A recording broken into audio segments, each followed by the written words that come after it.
So one of the things that I've discovered when I'm doing astrology readings for people is that we all have our own language. I'm not talking about love language. I'm talking about how we connect with other people language.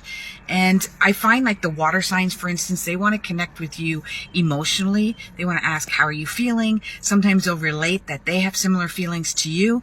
And that feels like they're relating to you emotionally. Like, oh, I know how you feel because I had this feeling as well. So the earth signs, for example, and earth signs, you guys have a tendency to problem solve. So when somebody's having a communication with you or conversation with you, trying to blend those two words together, there's a, I heard you could do this, or why don't you do that? Or how about this advice or that advice? The air signs, they have a tendency to be more relatable. And that is, I've heard about advice that could help you on an intellectual level. And I can relate, specifically Libras, because I've been through something very similar, but not emotionally. It's more of an intellectual storytelling. So it's not like I know how you feel. It's like, I know what you're talking about. I'm on the same page as you. I've got the same story. Want to hear my story? And then last but not least, we've got so I did the fire. We get the fire signs. I didn't do the fire. And that's Leo, Sag, and Aries. So there is a tendency, you guys can one-up other people.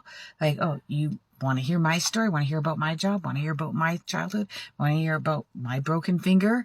Or what happened to me? And there's also a tendency to be a bit competitive.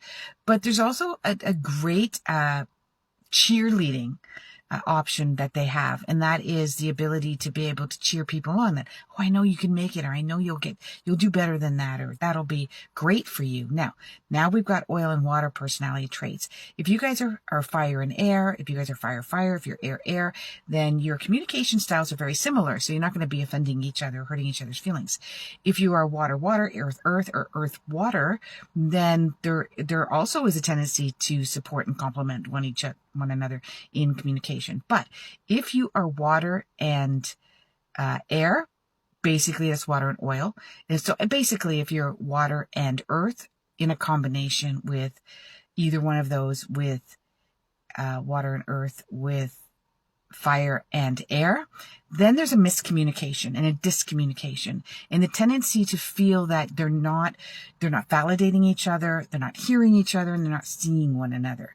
Now remember, you are not just your sun sign. You may be going, well, Holly, I'm a water sign and I don't relate to that at all. That's because you probably have a ton of air in your chart, or using sidereal astrology, you might have a completely different sun sign.